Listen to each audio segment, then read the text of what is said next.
Good morning mga idol. Ayan. Nagluto ako ng tinula. Ayan, medyo maiusok.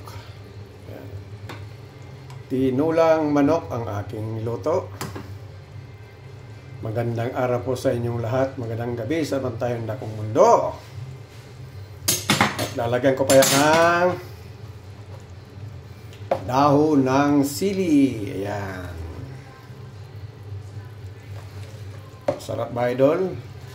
Pag may dahon ng sili, dami dahon ng sili. Ayan. Ayan, binuhos na talaga. Ayan, at may konting ano pa yan. Ayan, yung onion leaves. Ayan. Lalong masustansya ang ating higop ng sabaw, mga idol. At may lemongrass pa yan. Tanglad ng panglaban at may papaya. Ayan, may papaya. Oh, luto na. Pwede na bang humigop, mga idol?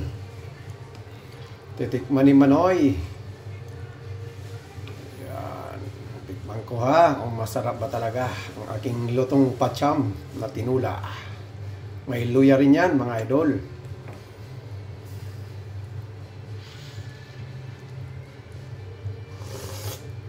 Ay, yummy! Lasang tinula, mga idol. Ayan.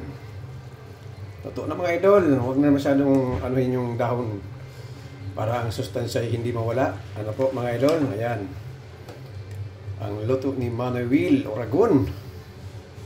Patambay-tambay lang si Manoy at habang nagluluto. Ba, pwede na ba ito, mga idol? Yummy. Yummy, yummy, yummy. Ang tinula.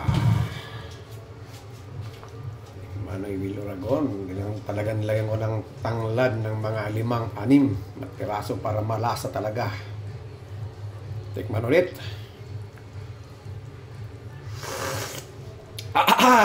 Nasunog. Sunog pa yung dila ni Manoy. Yan, luto na yan, mga Manoy. Mga Manoy, mga Manay. Abay, mga Bisaya dyan. Badong. And Day. Day. Ayan. Mga Manay, mga Manoy. Samang tayong dakong ng mundo. Pwede na. Pwede na mag-kusinero si Manoy Will Oragon. Right. Maraming salamat po sa inyong lahat.